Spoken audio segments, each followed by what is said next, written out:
기쁨으로 여호와를 섬기며 노래하면서 그의 앞에 나아갈지어다.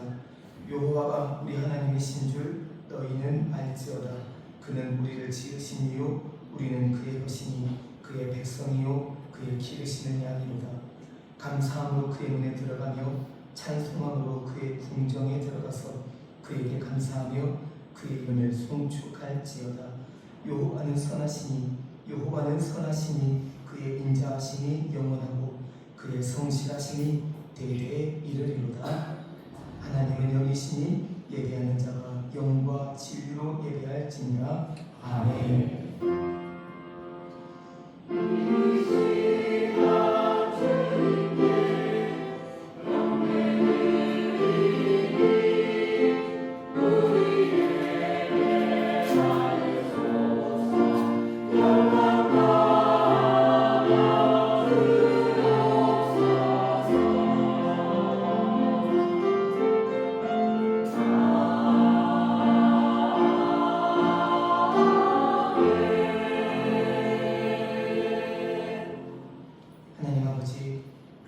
우리의 예배를 받아주시옵소서. 하나님만 생각하며 거룩함으로 드리는 예배 되게 하옵소서. 예수님의 십자가 은혜를 감사하며 드리는 예배 되게 도와주옵소서. 예배 내내 성령께서 저희를 인도하시고 붙드시고 깨닫게 하시고 책망하시고 교훈하여 주옵소서. 기쁨으로 받고 하나님 영광에 살아갈 결단하게 도와주옵소서. 예수 그리스도 이름으로 기원하옵나이다. 아멘. 이제 지난 한 주간의 삶을 하나님 앞에서 돌아보겠습니다. 하나님 아버지, 예수 믿는 사람답지 못한 참담한 저의 연약한 것을 하나님께 고백합니다. 낯선 사람의 아픔을 그냥 넘기지 않고 그가 회복되기까지 최선을 다해 섬겨준 이방 사마리아 사람의 이야기를 우리는 배웠지만 그때나 그렇지 지금 그랬다가는 목숨 내놓으라고 한다는 말로 세상을 악하게 평가하고 바람직하지 못한 말을 내뱉었던 저희를 용서하여 주옵소서.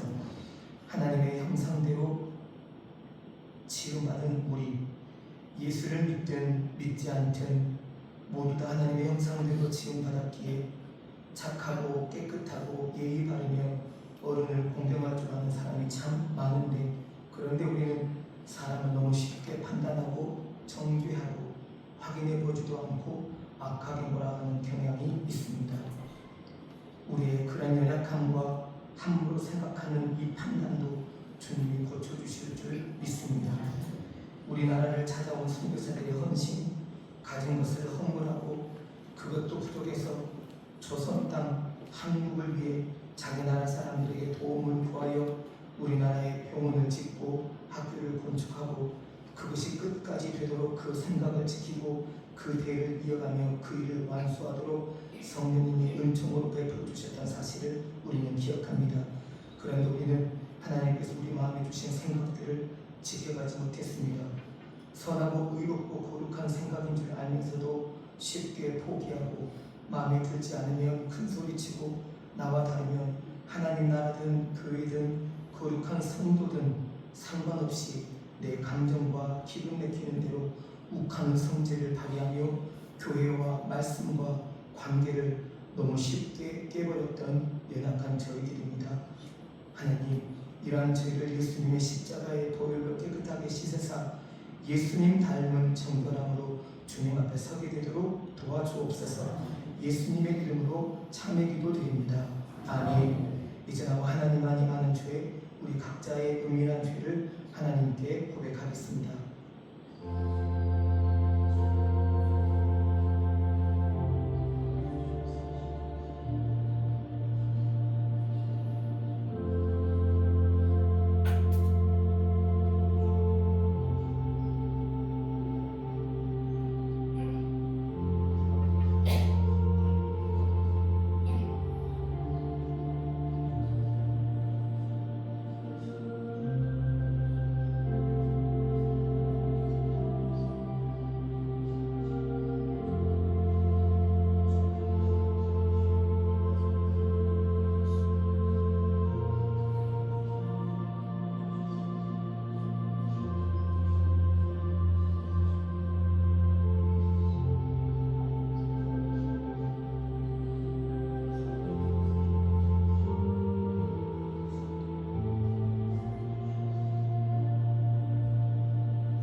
주신 용서의 말씀을 아멘으로 받으시기 바랍니다. 그가 빛 가운데 계신 것 같이 우리도 빛 가운데 행하며 우리가 서로 사귐이 있고 그 아들 예수의 피가 우리를 모든 죄에서 깨끗하게 하실 것입니다. 아멘. 오늘은 교동문 13번 시편 13편 말씀을 함께 듣도록 하겠습니다.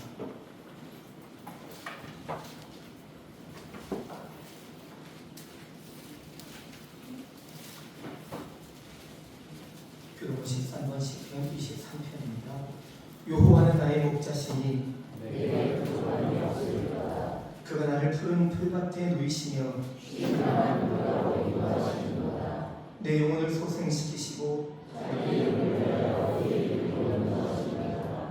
내가 사망의 음침한 골짜기로 다닐지라도 해를 두려워하지 않을 것은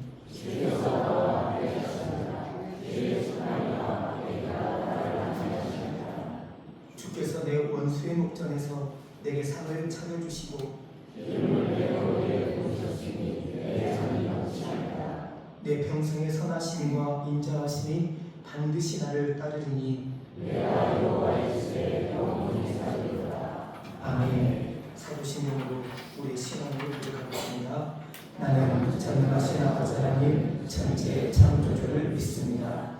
나는 그의 유일하신 아들 우리 주 예수 그리스도를 믿습니다. 그는 성령으로 잉태되어 동정녀 마리아에게서 나시고 본디오 빌라도에게 고난을 받아 십자가에 못 박혀 죽으시고 장사된 지 사흘 만에 죽은 자 가운데서 다시 살아나셨으며 하늘에 오르시어 전능하신 아버지 하나님 우편에 앉아 계시다가 거기로부터 살아있는 자와 죽은 자를 심판하러 오십니다.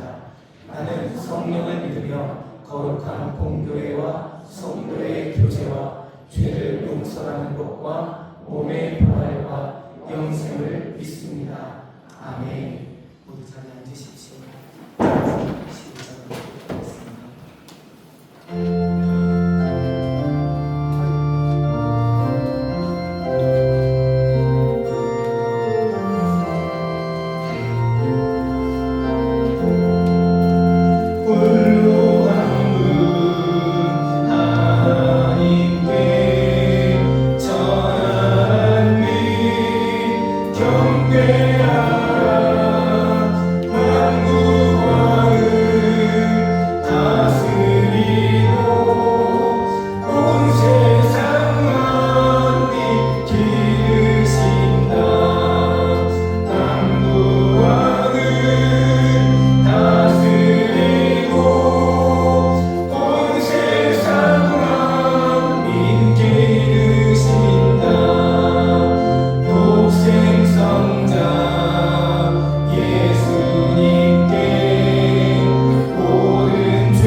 우리를 지키시고 보호하신 하나님 아버지, 지난 한 주간도 저희를 인도하시고 지켜주신 하나님께 감사합니다.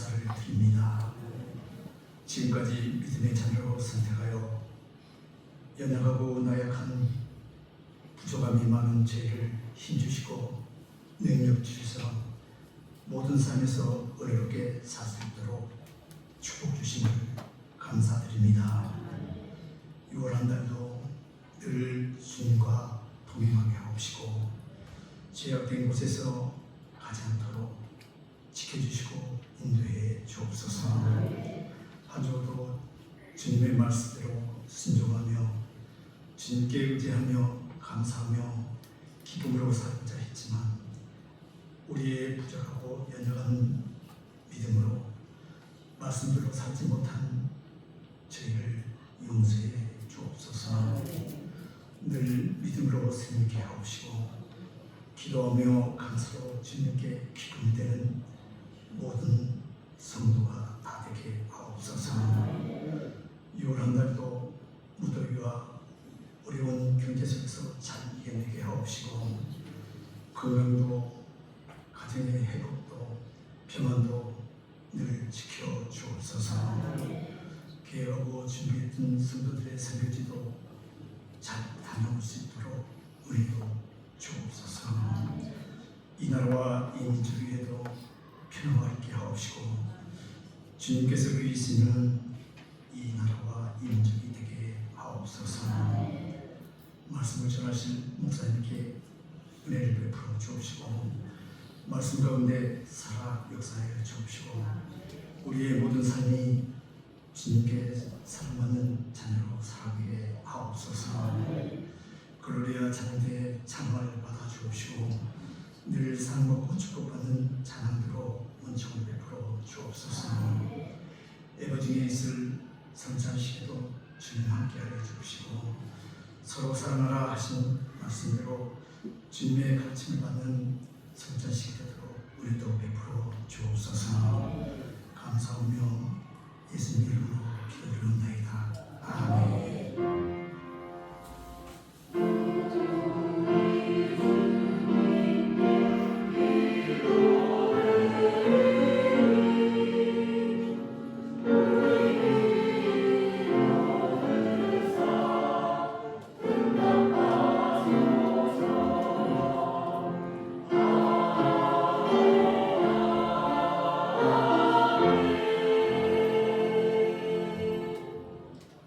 목자 없는 양과 추수하여 번영한 재물로 하나님께서 우리에게 주시는 말씀을 신약성경 마태복음 9장 35절에서 10장 8절 말씀입니다.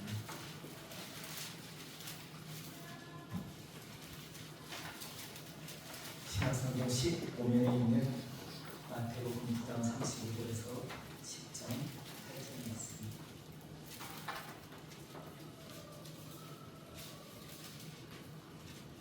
저 여러분 한 절씩 교독하며 하나님의 말씀을 듣겠습니다. 예수께서 모든 도시와 마을에 두루 다니사 그들의 회당에서 가르치시며 천국 복음을 전파하시며 모든 병과 모든 약한 것을 고치시니라.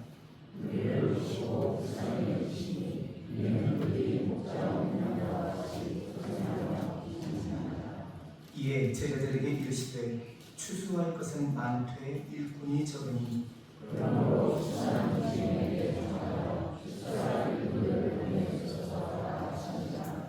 예수께서 그의 12제자를 부르사 더러운 귀신을 쫓아내며 모든 병과 모든 약한 것을 고치는 권능을 주시니라.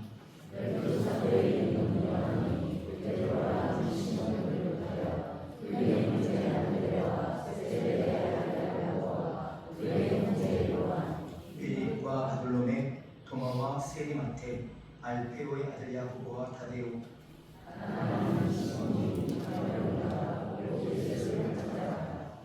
예수께서 이 12를 내보내시며 명하여 이르시되 이방인의 길로도 가지 말고 사마리아인의 고을에도 들어가지 말고 7절 8절 함께 읽습니다. 가면서 전파하여 가되 천국이 가까이 왔다고 보고 모든 자를 고치며 죽은 자를 살리며 나병한 자를 깨끗하게 하며 귀신을 쫓아내되 너희가 거저받았으니 거저주라. 아멘. 글로리아 찬양대가 준비한 찬양으로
귀한 찬양 감사합니다. 네, 저도 이렇게 거리 걸리는 마이크 타는 거 어색해 죽겠는데 소리를 지르면 또 여러분이 힘들어하실까봐 가볍게 말하기 위해서 마이크를 장착했습니다. 또 교회에서 이거 무선 마이크랑 이어 마이크를 구입해 주셨는데 또 안 쓰고 그냥 두기는 죄송하잖아요. 우리 같이 함께 주님 우리의 마음을 여신 그 찬양 부르고 말씀하겠습니다. 주님 우리의 마음을 여시어 말씀을 깨닫게 하옵소서. 주님 우리의 마음을 여시어 말씀을 깨닫게 하옵소서. 아멘.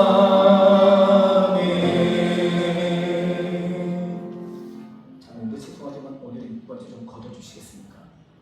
감사합니다. 먼저 걷겠습니다.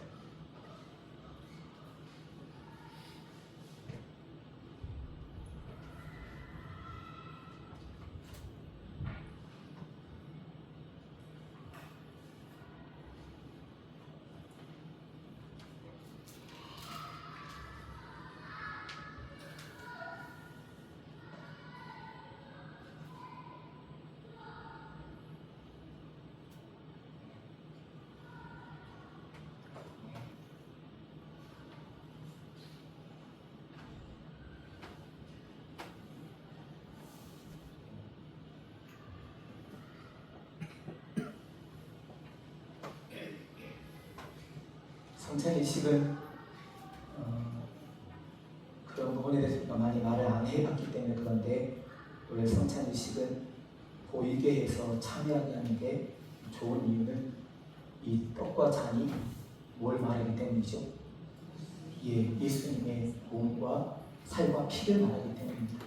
사실 이렇게 좀 기울여서 여러분에게도 보실 수 있도록 해드리면 좋겠는데 어쨌든 이 호리병에 담아진 잔 그리고 보이실 수 있도록 해드릴게요. 이렇게 해서 예수님의 몸과 그리고 예수님의 피를 우리는 함께 나누는 예식을 갖습니다. 이렇게 예배 시간 내내 함께 보게 되므로 따로 사실 설교할 수 있는 필요는 없습니다. 왜냐하면 우리는 말씀을 주님으로 받기 때문에 그러는 거예요. 말씀을 주님으로 받고 이 성찬이 바로 예수님의 살과 피를 말하기 때문에 예수님과 말씀은 하나인데 굳이 뭐 설교를요. 그래서 예전에는 되게 설교자들이 성찬식이 있는 날은 설교를 안 했어요. 왜냐하면 이것을 나누고 함께 묵상하고 기도함으로 그 잔과 떡에 참여하는 거예요. 너무 막 요새는 막 빨리빨리 속전속결 막 이러다 보니까 그런 개념 없이 막 성찬을 먹고 막 마시고 막 그렇게 그냥 빨리 끝나면 되는 걸로 생각하는 사람들이 많았었는데 성찬이 정착이 되고 자리가 잡히면서는 그렇게 하지 않았어요. 학교에서 신대원 2년, 그 다음에 뭐 개정대학원 3학 6학기 과정, 그리고 박사학위 6학기 과정 공부하면서 저는 예배와 설교만 대해서 공부를 했거든요.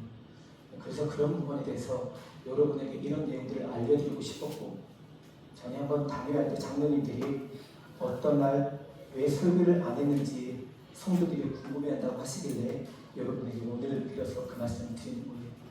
제가 설교를 안 하려고 안 한 게 아니고 준비를 안 해서 안 한 게 아니고, 여러분 아시겠지만 목사는 사실 원고 없어도 설교는 해요. 어린 말이든 하죠.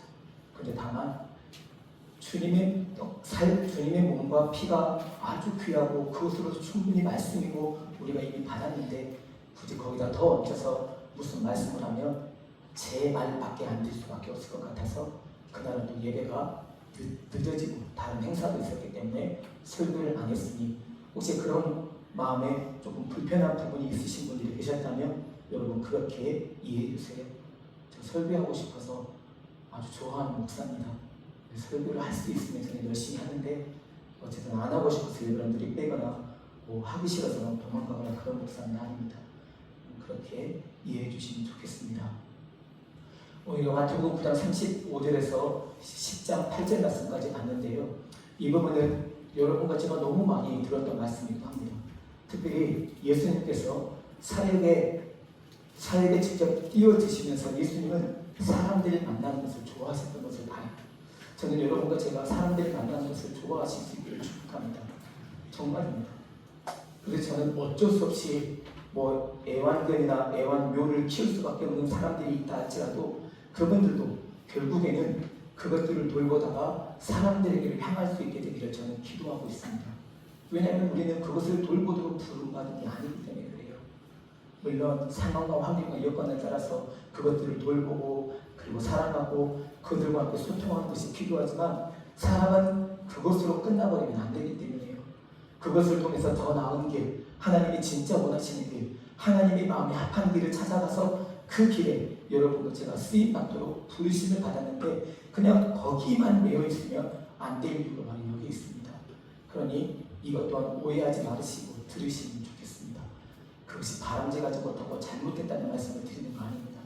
사람들이 꼴 보기 싫고 사람들을 안 만나고 싶어서 그래서 찾게 된 게 애완묘이고 애완견이라면 결국 그것을 통해서 소통이 되고 하나님의 형상대로 지음받은 사람을 사랑을 하고 이런 일들을 통해 나를 부추기고 독촉하고 계시는구나라고 그렇게 받아들이고 하나님 사랑이 이웃 사랑으로 가야지, 하나님 사랑이 개나 고양이로만 거기서 끝나버리면 이건 그리스도인답지 않다는 말씀을 드리는 거예요.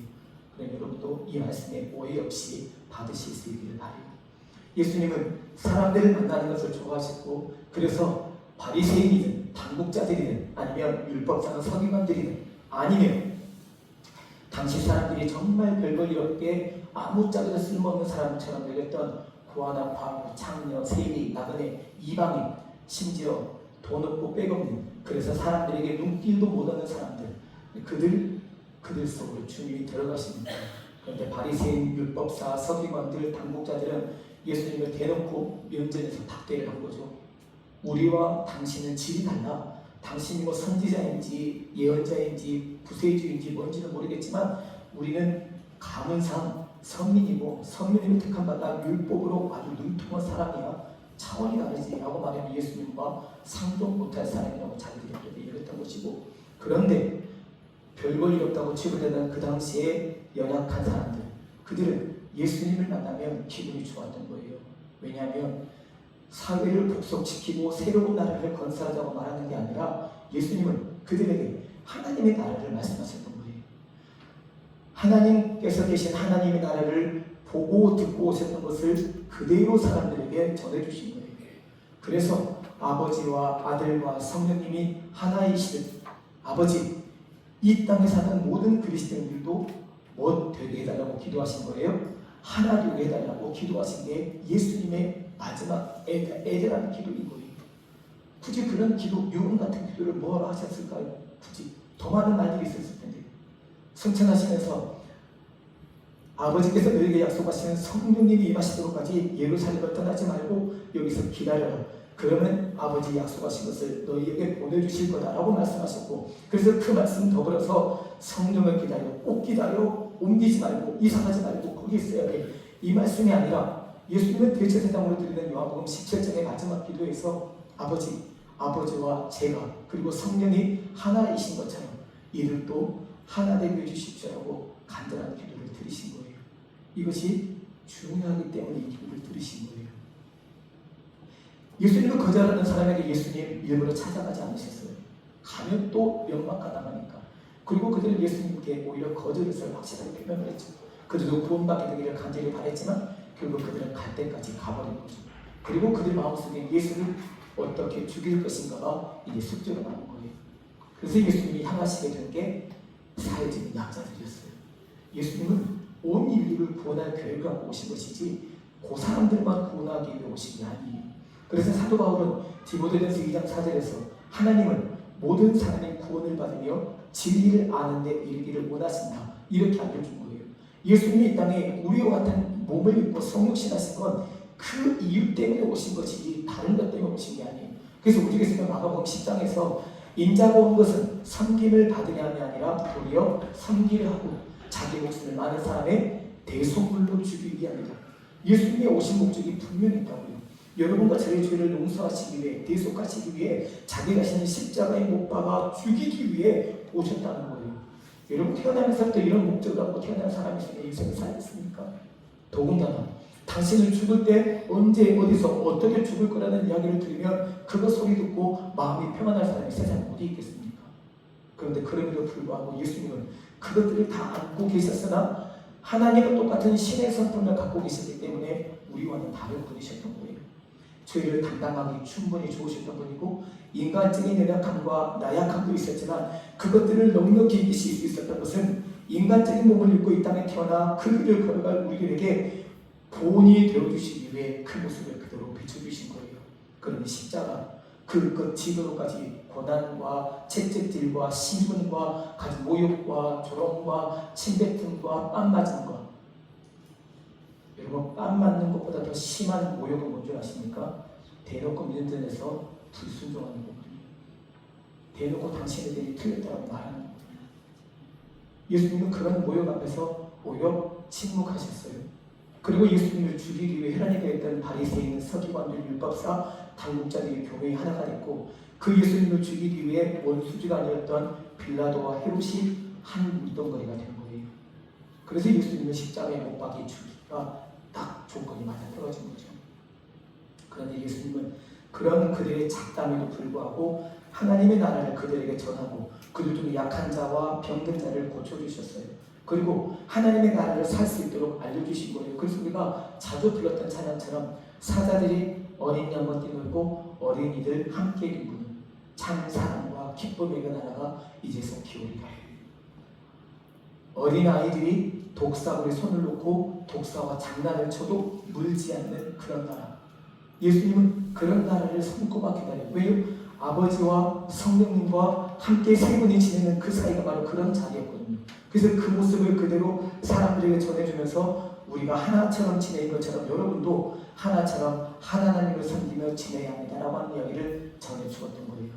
그러면서 예수님은 그들의 병도 고쳐주시고 하나님의 나라를 알려주셨고 귀신을 쫓아내주셨고 그리고 그들의 연약함들을 보충해주시는 삶을 사셨던 거죠. 그런데 여러분 예수님이 이 땅에 오실 때는 지극히 인간적인 모습으로 오신 거예요. 그러니 예수님도 우리처럼 제한을 하는 거죠. 예. 갑자기 빌립이 여기 있다가 짠 하고 사막에 가서 에티오피아 여왕의 메시를 만나 복음을 전하게 되는 이런 기적 같은 일이 사실 쉽지 않아요. 예수님도 그렇게 사람들을 만나고 병든 사람을 만나고 죄인들을 만나고 그렇게 이방인들을 만나다 보니까 한계에 부딪힌 거죠. 예수님은 인간의 몸을 입고 있다고 오셨으니까요. 그래서 예수님이 그렇게 제자들을 부르고 함께 계시면서 안 되겠다. 추수할 일꾼들이 추수할 것은 너무 많은데 추수할 일꾼이 필요하니 우리 아버지께 하나님 아버지께 추수할 일꾼을 좀 보내달라고 기도하자. 라고 예수님이 제자들에게 요청했다는 거예요. 저는 이 부분이 너무나 아름다운 거예요. 이게 바로 겸손인 거예요. 여러분, 교회 사역은 함께 하는 것이지 혼자 하는 게 아니거든요. 물론 어떤 경우는 혼자 해야 될 때가 있어요. 혼자 하나님 앞에 맞닥뜨리고 독대하며 기도해야 될 때가 그렇고요. 또 혼자 간절한 마음으로 부르짖을 필요가 있을 때는 또 그때 하나님을 일대일로 만나는 거예요. 그게 물론 그것만 하면 이게 잘못된 거예요. 왜 광야의 수도사들이 문제냐면 그들은 하나님을 만나고 싶어서 광야로 나갔어요. 광야로 나가서 그 허업을 밤에 혼자 하나님을 만나기 위해 독대하고 그분을 찬미하고 그분을 경배하고 그분의 인재를 느끼는 이것이 얼마나 감격스럽고 좋고 기쁘고 행복했을까요? 여러분도 경험했겠지만 기도원에 가서 수련회에 가서 주님을 만났던 그 감격, 그 기쁨이 얼마나 희열이고 감사이고 기쁨입니까? 그래서 우리는 안 내려가고 싶고 그냥 여기 머무르고 있고 싶은 거죠. 그런데 삶은 또 그게 아니잖아요. 가족들이 있는 곳으로, 내 삶의 자리로, 직장에 있는 곳으로 돌아와야 되는데요. 광야의 수도사들이 광야에 가서 그렇게 주님을 만난 것까지는 좋았는데 다시 내 삶의 자리로 돌아가려 하다 보니 트라우마가 생각나고 그 사람을 어떻게 볼지가 고민됐던 것이고 그 공동체에 다시 어떻게 들어가서 그들과 어울릴까가 마음이 분주함했던 거예요. 근데 여러분 보세요. 그게 불편하다고 내가 살던 자리를 내팽개치고 다른 데로 갈까요? 그것도 애매한 거죠. 그 하나님이 가장 좋게 여기신 방법이 회복인 거예요. 화복이에요. 용서이고 용서 구하고 받는 거예요.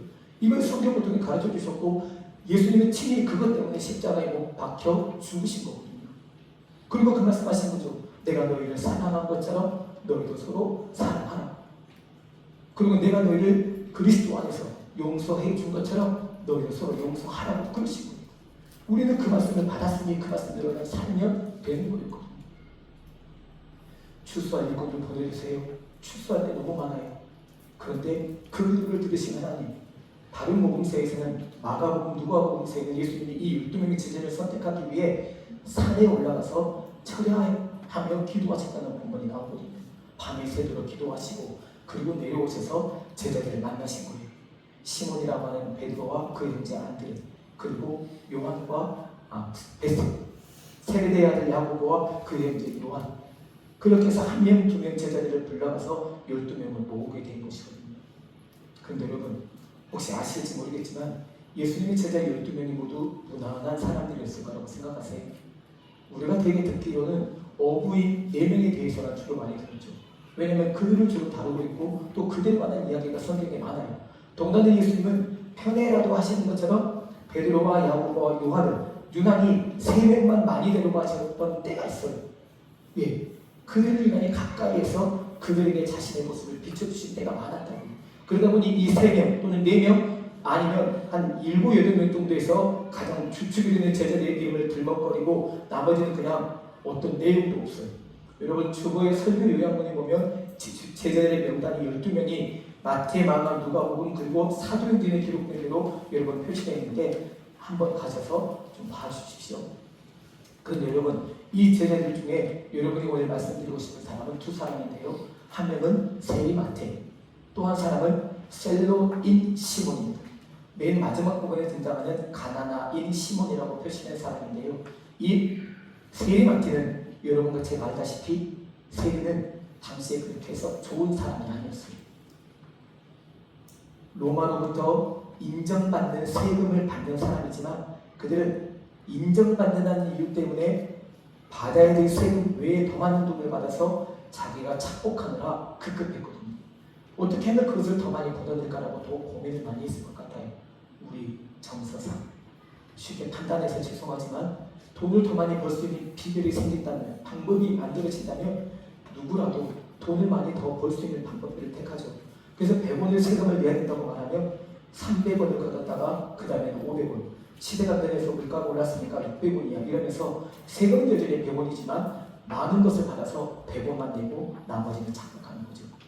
로마에는 100원만, 나머지 500원은 지가 먹는 거예요. 여러분이 왜 이게 바람직하지 못한 일이냐면 당신은 이스라엘 로마의 식민지였고 로마가 식민지의 안녕과 식민지의 땅의 평안을 위해서 세금을 걷는 사람들을 그렇게 뽑았던 것이고 그러다 보니까 우리가 아는 삭개오도 세리마테도 다 세리직이잖아요. 그것 때문에 그들은 세리직은 해야 되겠는데 이 사람들에게 오지고들을 돈을 받자니 어차피 나는 도둑놈이라고 낙인이 찍혀있는데 내가 아무리 정직하게 산다고 해서 이 사람들이 나를 알아주겠냐는 거예요. 모두들 다 그렇게 생각하는데 세리를 도둑놈이라고 여기는데 내가 정직하게 100원이에요. 로마가 당신에게 먹인 세금 100원. 에이 설마 50원밖에 아닌데 50원에다가 또 50원을 추가해서 당신이 가지려고 그러는 거지? 에이 여러분 누가 오해를 받으면서까지 선한 길을 걸어가려고 작정을 하겠습니까? 근데 여러분과 제가 그런 길을 걸어가야 된다는 것을 성경은 누누이 이야기하는 거예요. 오해를 받더라도 저는 저 사람이 교회 다닌다고? 아이고 근데 세리잖아. 지금을 보면 그 사람이 뭔 짓을 하는지 다 알지. 뻔할 뻔짜지. 똑같아. 100원 세금을 한 500원쯤 걷어가지고 좀 양심이 있으면 200원만 받을까? 그럴 거야. 다 어차피 그런 거라고. 그렇게 사는 건데 뭘 지가 돈 벌어야지. 이런 거예요. 그런데 그런 오해를 받아가면서도 정당하게 세금을 받아서 로마에 바치고 말면 나는 하나도 남지 않는 이런 세리들이 입석되느냐는 거예요. 그런 이 세리한테나 어쩌면 사기원 또 구약을 한 번쯤 읽어봤던 사람들은 선지자들을 통해 예언자들을 통해 메시아를 예언해 놓으셨는데 이 메시아는 언제 올까라고 생각하고 고민하는 사람들에게는 적어도 착하게 살고 싶다. 내가 세리이면서 정직하게 순결하게 살아갈 수 없을까? 이런 마음을 먹지 않았을까요? 저는 초등학교 3학년 때부터 교회를 다녔다고 말씀드렸는데 고등학교 3학년 때 주일을 거의 빼먹었습니다. 선생님과 싸우고 싶지 않았어요. 주일날 교회 가야 되는데요. 잔소리하지 말고 나와서 공부해. 모두 다 자유로운 순간인데 너만 왜 특별하게 그래? 그 선생님 말 한마디에 그냥 그렇게 넘어가고 막 믿음이 있다고 생각했는데 중고등 회장까지 했는데 그리고 말씀드렸다시피 입어도 되지 않았던 술을 여자친구랑 헤어졌다는 이유 때문에 그렇게 또 술을 드는 것이 너무나 자연스러워. 보고 듣고 알고 남들이 다 그렇게 살아왔던 것을 내가 한다고 달라지고 있어. 그러면서 유난히 하나님은 왜 나한테만 또 그렇게 바른 잣대 막 정죄하듯이 그냥 고지고대로만 이실까라는 이런 생각하면서 하나님과 함께 동행하는 삶을 살며 제 마음속에 들어진 생각. 하나님 제가 고3 때 그리고 그렇게 술을 마셨던 그때의 추억에도 불구하고 제가 다시 오늘부터 주님 앞에 순결하고 정직한 삶을 살기를 소망합니다. 주님이 오라고 부르시는 그날까지 제가 하나님 앞에 그렇게 거룩함으로 살아가기를 소망합니다. 이런 마음 먹지 않았겠냐고요. 여러분 그렇게 해서 순결과 정직함은 지켜지는 거거든요. 왜냐하면 주님은 이전의 것을 기억하지 않으신다고 하셨습니까? 동이 서에서 먹은 것처럼 우리의 죄과를 우리에게서 멀리 오신다고 하셨습니다. 그렇게 되는 거예요. 그런데 그런 세례 맡기를 예수님이 제자로 부르셨던 거예요. 그런데 얼마 가지 않아 가나나인 셀롯인 시몬이라고 하는 사람도 부르셨습니다. 이 셀롯인이라고 하는 건 우리나라의 국민의힘당, 민주당, 뭐 개혁당 하듯이 어떤 당입니다. 이 당은 열심당원입니다. 이 열심당원이 무슨 열심당원이냐면 국수주의, 민족주의, 애국주의자들이었습니다. 이 로마의 압제로부터 나라를 해방시킬 그런 모임을 갖자라고 해서 모여든 게 그런 사람들이었고 그렇게 모여서 로마로부터 나라를 뺏어낼 수 있는 싸움을 해서라도 그들을 죽여버려서라도 나라를 우리나라로 독립국가로 만들어내자라고 하는 게 그들의 생각이었습니다. 그리고 그들은 온통 그 생각뿐이었습니다. 그러니 그들이 보기에 세리 마태가 눈에 보기 좋았겠냐는 거예요. 우리는 그렇게 싸워서 나라를 다시 찾아내려고 몸부림을 치는데 이놈들은 세금을 건다는 이유로 로마에다 갖다 바치면서 자기들 배까지 채우고 있는 이런 도둑놈들을 우리가 그냥 눈 감고 아무렇지 않게 그냥 바라볼 수 있겠냐는 거예요. 하나님은, 예수님은 그런 마태, 세리 마태와 셀롯인 시몬을 한 덩어리로 불러 모으신 거예요. 하나가 될 수 있는 덩어리를. 매국노, 백성들의 피를 빨아먹는 그리고 로마의 앞잡이로 섬기는 이 못된 놈들, 이 놈들부터 제거하고 그 다음에 로마를 복속시키자. 이렇게 셀롯인 사람들은, 그런 당 사람들은 그런 마음 먹지 않았겠습니까? 우리나라도 1919년 3월 1일에 독립만세를 외치면서 그렇게라도 일제에 저항하고 싶고 그렇게 싸우고 싶은 날 믿음의 선배들과 선조들이 있었으니까요. 왜 예수님이 굳이 이렇게 상반되는 어울리면 안 될 수밖에 없는 이런 사람들을 불러서 한 제자라고 하는 부끄러움이 안으로 불러 모으셨을까? 여러분 그러고 보면 우리는 다 하나가 될 만한 사람들일까요? 나이, 성별, 삶의 여건과 환경, 직업, 신앙의 정도, 그리고 무엇을 더 주도적으로 여기는지 하는 것에 대한 차이, 우선순위의 내용은 무엇인지, 어떤 질문을 갖고 있는지, 그가 추구하는 삶의 내용과 방식이 무엇인지 우리는 그것들을 쳐다보고 사람들을 판단하느라 나와 그가 다르면 우리는 아예 상대도 하지 않으려고 해요. 근데 성경 교회사의 이야기는 이 세리마테와 셀로신 시몬이 예수님과 함께 3년 동안의 공생애를 지나며 그 개혁시키고 국수주의, 애국주의, 민족주의 나라를 복속시키려고 했던 이 시몬의 마음, 그리고 어떻게 하면 세금을 많이 받아서 나도 착복하고 로마에다 잘 갖다 바치는 1등 공신이 될까라고 고민하며 때로는 마음 한편 불편한 마음을 안고 살았던 세리마테에게 참 자유를 주시며 그들을 제자로 삼으시고 성령을 주셔서 그들을 다시 예수의 복음을 증언하는 하나님의 순결을 쓰셨던 것을 교회사는 전하고 있어요. 여러분, 사람의 편에는 하나님이 아니면 안 돼요. 그래서 여러분과 제 안에 성령님이 늘 계시는지를 늘 확인하고 보여야 해요. 예수님을 출소할 것은 맞지만 일꾼이 없는 그런 상황에 제자들을 불러들이셨고 그 12제자들을 훈련하고 가르치시고 보여주시고 그리고 하나님의 나라를 들려주시고 그리고 병든 자에게 손을 얹어 낫게 되는 원들을 보여주심으로 그들에게도 그런 은혜를 베풀어 주셨던 거예요. 너희에게도 권능을 주어서 병든 자가 고쳐지고 남행한 자가 회복되고 그리고 귀신이 쫓겨나가고 하나님의 나라가 확장되는 것을 내가 할 수 있도록 도와주겠다. 요한복음 4장 12절에 이런 말씀, 14장 12절에 이런 말씀 나와요. 믿음으로 이 일을 감당하는 사람은 그것을 볼 것이며 나보다 내가 한 일보다 더 큰 일도 그는 감당하게 될 것이라고 예수님이 그들에게 말씀하시며 그들을 내보내신 거거든요. 그러므로 사랑하는 여러분, 짐작하시겠지만 여러분과 저에게도 그런 능력을 주신 줄 믿습니다. 이게 중요합니다.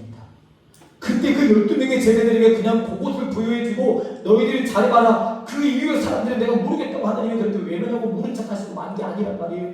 누구든지 아브라함을 통해 하나님을 마음속에 모시고 성령의 감동하심을 받고 예수 그리스도를 구주로 고백하고 그 믿음의 길을 걸어가는 사람, 그리고 예수님을 전하며 그 전한 예수님의 말씀대로 살기를 소망하는 사람이 누구나 주님이 그런 본능을 선물로 주셨다고요.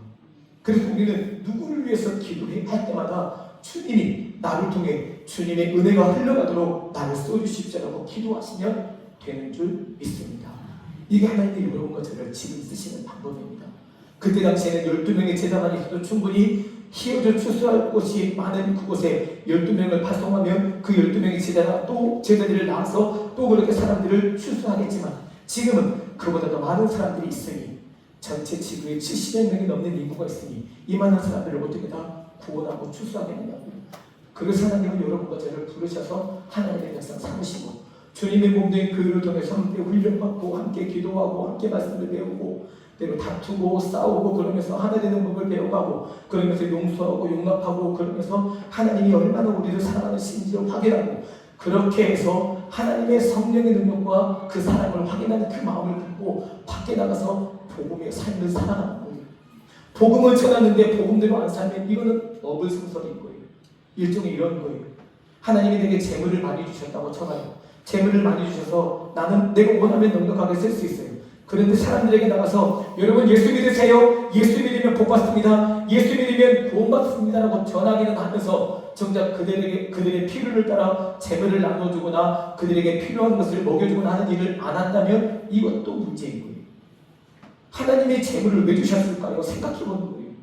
그런데 이것도 문제죠. 재물을 써서 사람들에게 봉사하고 사람들을 섬기고 가난한 사람을 구제하고 연탄을 띄워주고 쌀을 공급해주고 필요한 먹거리를 공급해주고 갖고 있는 돈이 있으니까 그렇게 마음껏 할 수 있는데 정작 가장 중요한 예수 그리스도를 전하지 않으면 이것도 전도가 아니라는 거예요.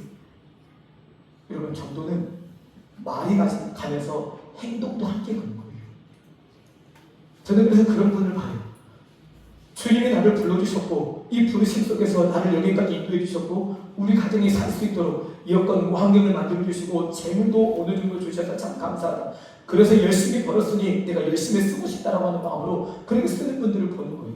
그러면서 예수님의 말씀대로 살고 그들에게 예수를 믿도록 권면도 하고 전도도 하고 여러분 삶은 그런 속에서 희열을 느끼는 거거든요. 예. 그런데 전도된 사람이 없다. 나는 말로 예수를 전하긴 하지만 내 삶은 엉망진창이어서 아이고 당신이 말하는 예수를 믿고는 싶은데 당신을 보니까 예수 믿었다가 큰일 나겠네 이렇게 마음을 먹게 되면 이건 어떡하냐고요. 그래서 여러분 그런 얘기 들으시지 않으셨어요? 간디가 오죽했으면 나는 예수는 좋지만 예수 믿는 사람들은 싫다. 예수님의 말은 잘하는데 예수님처럼 사는 그리스도인들은 없더라 그러는 거예요. 여러분과 제가 지금 남면에서 몇 년째 살고 계신 분이에요. 적게는 몇십 년 태어나면서부터 여기 계신 장로님도 계시니까 그런 분도 계실 거예요. 여러분 어떠세요?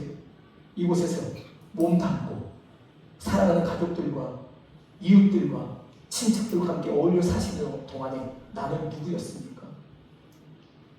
내 입에서 나가는 예수님을 전하고 싶고 그 예수님을 알려드리고 그 예수님을 자랑하고 싶어서 예수님을 자랑하고 보여주는 그대로 열심히 지금껏 살아오셨습니까? 그런데도 정도가 안 됐다면 하나님 죽은 하나님이십니다. 그런데 예수 그리스도를 말로는 전했어도 누구 하나 전도된 사람이 없다면 내 삶을 하나님 말씀 앞에서 돌아봐야 합니다. 예수를 전했는데 너나 잘해라는 말을 못 들었어도 심지어 전도는 안 됐어도 나쁜 이야기는 듣지 않게 되는 것. 그 나쁜 이야기를 안 듣게 되는 것으로 만족하면 이건 소극적이지만 그보다 한 단계 더 업그레이드 돼서 예수를 믿어서 당신이 그런 삶을 살게 됐군요 라고까지 이어지는 것. 그리고 더 나아가서 저는 어떤 이야기를 들었는데 그 남녀교회 다니는 그 어떤 집사가 옆에서 막 사람들이 막 손가락질하고 큰 소리를 치고 별의별 악담을 다 일삼는데 그 사람은 마치 진짜 죄인인 것처럼 아무 말도 안 하고 가만히 있더라고. 도대체 저 사람은 왜 그러나? 이렇게 생각했는데 그분이 남녀교회 다니는 분이었어요. 야, 그분 같으면 제가 다른 교회 아니라 남녀교회 가겠습니다 라고까지 여러분과 제 이름에 맞는 삶을 사는 게 필요하다. 이게 남녀교회를 여기 세우신 이유예요. 근데 이웃과 싸우고 다투고 깨지고 상처나고 어그러지고 나는 네가 구원 받든지 말든지 상관없고 나만 교회 다니기 힘들어 죽겠고 이렇게 돼버리면 여러분 우리의 구원이 여러분 나 스스로의 구원에 만족해서 살기는 여러분 이 세상 너무 기쁨도 즐거움도 없어요. 돈이 우리를 행복하게 해주는 것도 아니고요. 성공 일변도로 나간다고 해서 우리가 모든 게 만족하는 게 아니에요. 인생은 진짜 만족을 찾는 데서부터 만족을 얻어줘요. 그러니 베드로 사도가 베드로전서 5장을 통해 주신 말씀에 항존 직분자로 선택을 받은 사람이 남 모르는 기쁨을 갖고 섬기는 일이 있을 때 그것은 진짜 기쁨인 거예요. 남들이 봤을 때 아니 저 사람 저렇게 아침에도 일하고 점심에도 일하고 저녁에도 저렇게 섬기면 저러다가 쓰러지면 어떡해 큰일 나겠네 이러는데도 그는 유난히 기쁘고 즐겁고 감사하고 행복한 거예요. 이거는 남이 모르는 기쁨에 내 안에 있어서 감당하는 거예요. 그리고 그 일을 감당할 수 있도록 힘과 능력과 지혜를 주시는 거예요. 오늘 예수님은 12명의 제자들을 사도로 훈련시키셔서 파송시키셨고 그 사도를 통해 그 사도들이 또 제자를 세우고 또 제자를 세워서 여러분과 저에게까지 복음이 이른 거예요. 어제 우리 일본 단계 선교팀과 함께 언더우드 선교사님의 기념관을 다녀왔어요. 근데 거기서도 똑같은 이야기인 거예요. 왜 굳이? 세계지도를 펼쳐놓고 보면 저만에 불과한 이 조선 땅에 그리고 그 시사 당시에 편하지도 않은 나라 세국 정책으로 외국인들의 입국을 허락하지도 않는 그런 나라를 굳이 오히려 몸부림을 쳤을까요? 근데 언더우드 선교사님은 하나님의 부르심이었대요. 네가 가라 했대요. 그래서 24살의 젊은 나이에 그 불을 받고 왔대요. 총각을 그리고 와서 결혼하고 이 땅에 하나님의 말씀을 번역해야 되겠다. 사전을 좀 만들어야 되겠다. 성경을 통해서 문맹을 없애야 되겠다. 그렇게 하면서 학교도 세우고 병원도 세우고 하는 이런 과정. 여러분 뭐가 대단하다고 그런 일들을 만들었을까요? 자기에게 돈이 없으니까 자기 나라에 들어가서 조선 땅에 학교와 병원을 세울 수 있도록 여러분 돈을 좀 도와주십시오라고 요청해 가면 구걸하듯이 돈을 받아서 그렇게까지 할 이유가 뭐였겠냐는 거예요. 여러분 아실지 모르겠지만 그런 분들을 알아주실 수 있기를 축복합니다. 정말입니다. 선교사님들 때문에 우리나라의 여성 권리도 엄청 상승됐으니까요. 죄송하지만 사람 수도 안 들고 죽어도 그냥 내버리면 그만인 사람이 아이들과 여인 아니었습니까? 그런데 여인이 한 인간으로 존중의 여인을 받게 된 건 예수 그리스도의 복음 때문이었습니다. 오늘 그 복음을 여러분이 받고 살고 있는 우리가 지금 받고 살고 있는 거예요. 그러면 오늘 나는 어떻게 그 복음에 맞는 추수한 일꾼이 되느냐는 거예요. 그 당시에도 목자들 많았어요. 목자로 그런 사람 많았어요. 그런데 목자들도 자기 배를 채우느라고 정작 목자라고 일을 안 했던 거예요. 목자라고 일이 뭘까요? 저는 여기서 다윗을 봤어요. 다윗은 여러분과 제가 한 것처럼 그의 돌보는 양새끼가 사자나 곰에 의해서 물려가면 그는 거기가 어딘지도 모르고 그 양새끼를 구하기 위해 끝까지 쫓아갔대요. 그리고 그 입에서 양새끼를 구해가지고 오다가 그 곰과 사자가 자기에게 달려들면 그것과 싸워서 이길 수 있도록 누가요? 하나님이 도와주셨대요. 골리앗을 맞닥뜨리고 있는 다윗이 소년 다윗이 했던 말이에요. 여러분 무슨 배짱으로 그렇게 말할 수 있었을까요?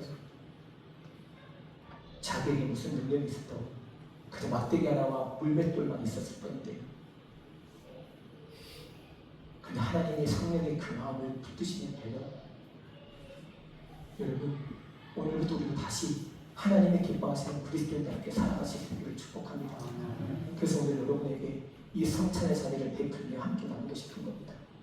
이렇게 말씀도 받고 주님의 몸과 피, 이 떡과 잔도 우리 함께 먹습니다. 이걸 먹고 마시다는 의미는 주님을 닮아가겠다는 의미입니다.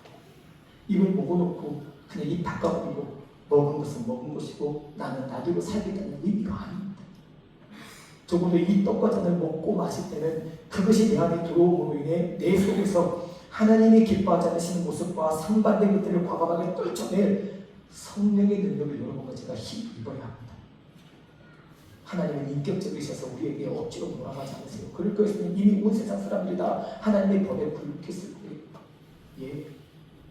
근데 하나님이 기다리시는 거거든요. 하나님의 형상대로 지음받았기 때문에. 그래서 우리는 오늘 여러분과 제가 함께 이 주님의 떡과 잔에 함께 초대받은 사람으로 여기에 앉아있으니 그 기쁨과 감동을 안고 주님의 떡과 잔을 마시고 내가 어떻게 살면 좋을지를 기도함으로 결단하는 우리 모두 되기를 바랍니다. 잠시 기도하겠습니다. 하나님 감사합니다. 주님의 떡과 잔을 함께 나누는 우리를 주님의 능력으로 붙잡아 주시어 주님의 떡과 잔이 우리 안에서 새로운 역사를 만들어 가실 때 우리가 순종하며 믿음의 길을 걸어가는 예수의 제자들로 다시 세워지는 감동과 기쁨이 있도록 인도하여 주옵소서.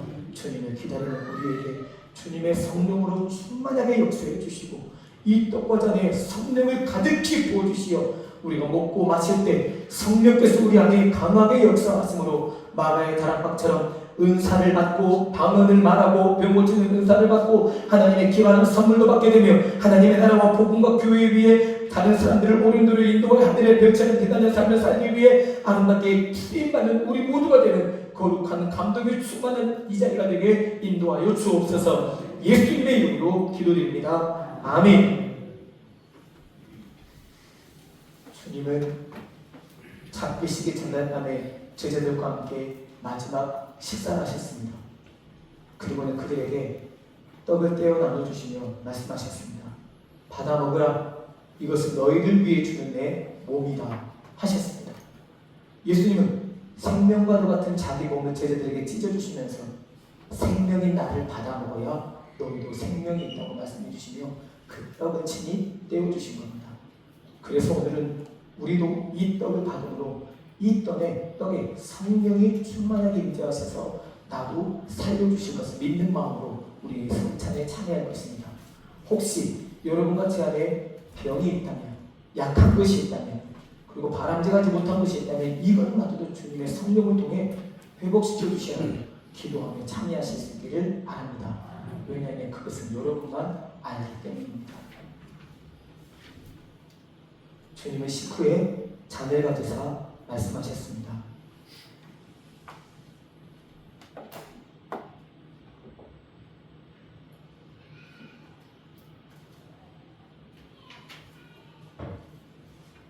받아 마시라. 이것은 죄 사함을 얻게 하려고 흘리는 바 나의 피 곧 언약의 피니라 라고 말씀하셨습니다. 여러분 왜 이게 중요하냐면 우리의 모든 죄는 예수님의 피라의 용서가 됩니다. 단번에 흘려주신 그 피가 지금도 유효하게 우리의 죄를 용서해 주신 능력이 있는 피이기 때문에 우리는 지금도 이 잔에 참여하는 겁니다. 이런 감동과 기쁨이 여러분에게 있어서 주님의 잔을 마실 때 하나님의 은혜가 충만하게 임하고 혹시라도 용서 빌지 못하는 죄가 기억나게 되거든 하나님 앞에 온전히 자복하심으로 온전함을 누리게 되는 우리 모두 되기를 간절히 바랍니다. 함께 기도하고 떡과자를 나누겠습니다. 하나님 아버지 감사합니다. 우리를 불러주시고 초대해 주신 이 성찬의 자리에서 말씀으로 그리고 이 떡과 잔으로 주님을 만나기를 고대합니다. 이 떡과 잔에 주님의 성령을 그득히 부어주시어 이 떡을 씹을 때 이 잔을 마실 때 우리의 죄를 마시고 병을 마시는 게 아니라 주님의 성령을 들이마심으로 하나님이 기뻐하시는 삶을 살게 되는 거룩한 결단이 그런 아름다운 다짐들이 우리 안에서 아름답게 일어나는 역사가 예수님의 이름으로 일어나게 도와주옵소서. 예수님의 이름으로 기도드립니다. 아멘. 떡 먼저 받겠습니다. 세례 받으신 분들 자리에서 일어나 주시고 성찬님은 자리 먼저 받겠습니다.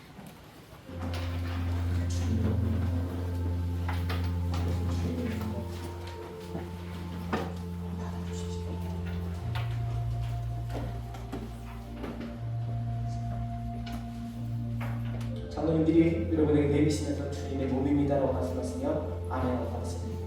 이장님은 가운데, 장로님 이쪽으로 오셔서 가주시고 양쪽에, 이쪽은 양쪽에 안장로님 통해 받으시면 되겠습니다.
주의 말씀이 계십니다.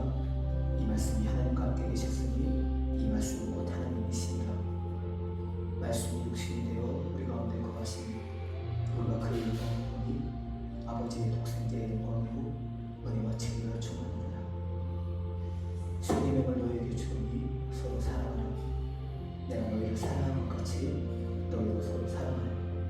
너희가 서로 사랑하면 이로써 모든 사람이 너희가 내 제자인 줄 아니라. 태초에 하나님이 천지를 창조하시니라. 땅이 혼돈하며 흑암의 깊음이 있고 하나님이 신 수능에 운행하십니다. 혹시 세례를 받으시고 떡을 받지 못하신 분 계시면 손을 들어서 올려주시고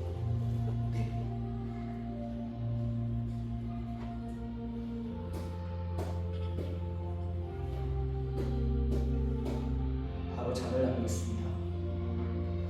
주님의 핍니다. 주님의 핍니다. 주님의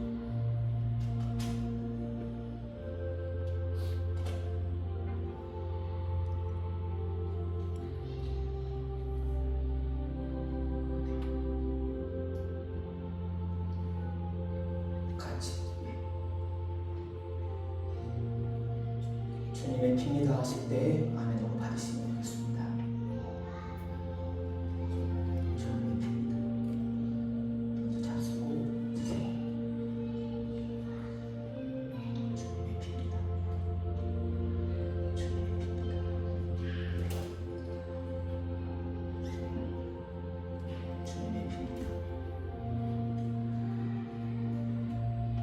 주님의 핍니다. 주님의 핍니다.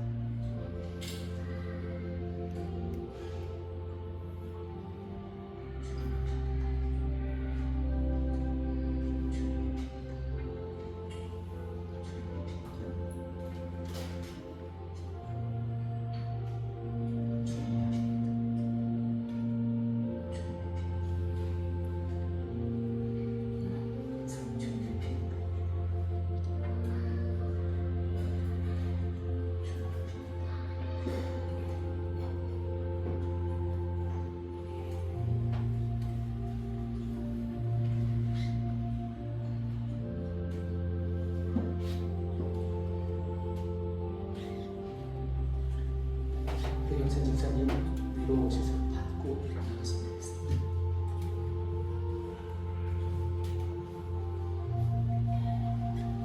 또 증거는 이것이니 하나님이 우리에게 영생을 주신 것과 이 생명이 그 안에 있는 그것이구나. 아들이 있는 자에게는 생명이 있고 하나님의 아들이 없는 자에게는 생명이 없느니라. 지금까지는 너희가 내 이름으로 아무것도 구하지 아니하였으나 구하라 그러면 받으리니 이런 기쁨이 충만하리라. 만일 우리가 우리 죄를 자백하면 그는 기쁘시고 의로우사 우리 죄를 사하시며 우리를 모든 불의에서 깨끗하게 하실 것이니 너는 마음을 다하여 여호와를 신뢰하고 내 명철을 의지하지 말라. 너는 범사에 그를 인정하라. 그리하면 내 길을 지도하시리라. 세례를 받으시고 잠을 받지 못하시는 분 계시면 손을 회를 해주십시오. 예, 의자에 앉으십시오. 잠깐 감사드리겠습니다. 하나님 아버지, 성찬을 통해 주님을 봅니다. 주님 의적 바라보는 믿음이 더 깊어져서 삶의 자리를 하나님의 나라로 만들어가는 예수 제자들이 다 되게 인도하여 주옵소서. 그리고 하나님의 꿈꾸시는 하나님의 나라에 하나님 큰 기쁨과 감동이 되는 예수 제자로 살아 더 많은 사람들을 주님께로 인도하여 하늘의 별처럼 빛나는 예수의 공동체를 세워가고 인도하여 주옵소서. 예수님의 이름으로 기도드립니다. 아멘. 찬송 50장 3절 함께 부르시면서 우리 마음과 찬송을 드리겠습니다.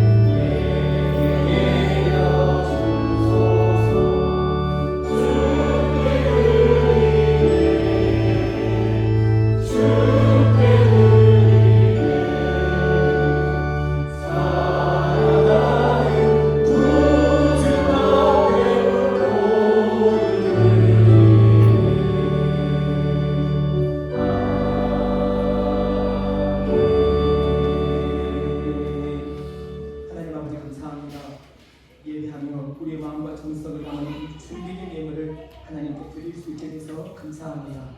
쓰라하심이 맡겨주신 재물들, 누리라 하시며 허락해 주신 귀한 재물들, 그러는 중에도 하나님 앞에 드릴 것을 구별하여 이렇게 신실한 마음으로 드리는 우리 남매예수 공동체 모든 식구들의 그 손길과 아름다움을 기쁘게 받아주시고 하나님의 나라 확장과 예수 그리스도의 복음 증거, 그리고 더 많은 사람들을 주교로 인도하여 내기 위해 아름답게 수입받는 믿음의 거장들이 다 될 수 있도록 인도하여 주옵소서.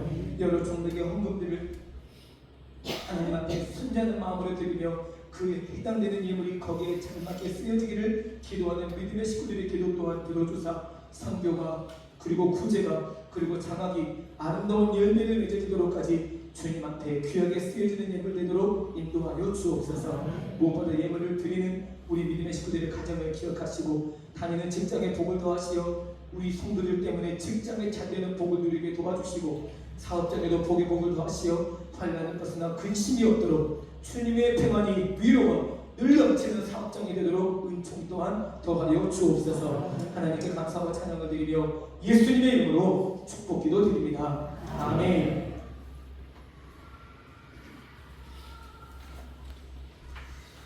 교회 소식을 말씀드리겠습니다. 성찬 선례제를 하나님 앞에 생각하면서 감사드리고, 그리고 17일 수요일 저녁에는 교회 만나서 말씀을 전해드리면 정기 선교사님 오셔서 하나님의 말씀을 전해주시겠습니다. 다음 주일 찬양 예배는 제재 헌신 예배를 드리고요. 군인 노고상교회를 섬기시는 김용호 목사님이 오셔서 말씀 전해주실 겁니다. 이 일을 위해서 우리가 재직들이 찬양을 연습하고 있는데요. 찬양을 잘해야만 부르시는 건 아니니까 돌아오는 수요일, 이번 주 수요일, 그리고 토요일, 그리고 주일에 조금 모여서 연습해보려고 합니다. 여러분, 우리를 잘하는 분들이 다 재직은 아니기 때문에요. 그래서 시간을 내고 우리가 열정을 드리고 좀 노력을 해서 하나님 앞에 그렇게 재직다운 헌신으로 함께 섬기고 싶은 이유인데요. 재직들은 그렇게 하시고 동영상 많이 들으시고 또 보시면서 함께 참여해 주시기를 부탁드립니다. 내일 저녁부터 구약성경 일독 대행진에 참여합니다. 이번 주는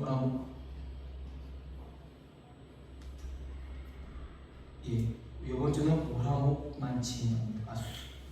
월화목을 진행하고 그 다음 주는 월화수목토 이렇게 다 진행합니다. 이번 주 수요일과 토요일은 찬양 연습이 있어서 그렇게 월화목만 진행합니다. 여러분 그렇게 기억해 주시고, 성경 통독을 이렇게 1년에 한 3번, 4번 가까이 하는 건 여러분과 제가 말씀이 아니면 안 되는 사람들이기 때문에, 그래서 어쩌면 이런 말씀의 자리를 통해 하나님은 여러분과 저를 부르고 계시는지 몰라요. 그래서 혹시 피곤하시더라도 시간을 조금 내셔서 한 8일 정도, 9일 정도 이런 구약성경 일독할 수 있는 자리에 여러분 함께 해주시길 바라고, 16일 화요일에는 서울 강북교회 목사 세미나가 있어서 저는 거기에 참여하게 됩니다. 여러분 그렇게 알고 기도해 주시면 좋겠고, 강단꽃은 이기훈 전도사님, 이기광 형제, 이기석 집사님과 김희석 목사님의 아들들인데요. 감사드리고, 오늘 적혀 있지 않아서 제가 확인을 못했는데요. 오영아 집사님 그리고 김수정 집사님 가정에서 오늘 점심을 준비도 하고 경비도 낸 것 같습니다. 그렇게 식사 준비해 주셔서 너무 감사드리고, 주중에 정기공연도 참여하셔서 여러분에게도 좋은 참고가 되시면 좋겠습니다. 우리 옆에 분과 함께 인사 나누실 때 오늘 이렇게 인사하겠습니다. 좋은 추수 일꾼 됩시다라고 인사하겠습니다. 좋은 추수 일꾼 됩시다라고 인사하십시오. 좋은 추수 일꾼 되십시오. 모두 잘 일어나셔서 평화, 기쁨, 소망 함께 찬양드리겠습니다. 우리 가슴에 손을 얹고 주님의 평강이 내 마음에 먼저 가득 채워주시기를 기도하는 마음으로 함께 찬양드리겠습니다. 평강, 하나님의 평강이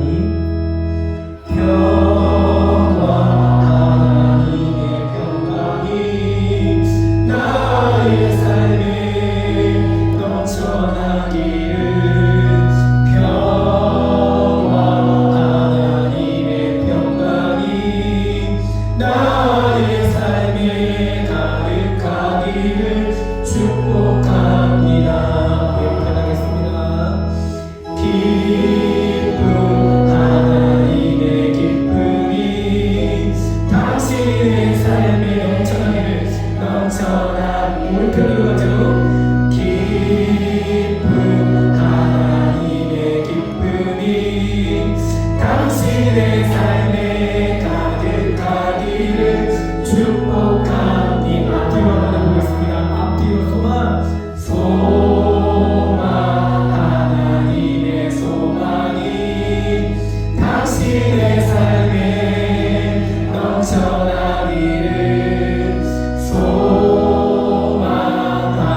십자가에서 피 흘려 죽으시기까지 우리를 사랑하신 주 예수 그리스도의 은혜와 아버지 하나님의 다함이 없으신 사랑하심과 성령 하나님의 역사하시고 교통하시며 항상 함께해 주시겠다고 하시는 약속이 우리로 주님이 부르시는 아름다운 제자의 삶에서 주님이 기뻐하시는 정말 복스러운 추수할 일꾼으로 살아 하나님의 영광을 꿈꾸는 이 믿음의 길을 온전히 걸어가길 원하는 이곳에 모인 모든 믿음의 권속들 위에 우리 남면 예수 공동체 위에 이 나라와 세계 열방 위에 이제와 영원히 함께 해주시기를 간절히 축원하옵나이다. 아멘.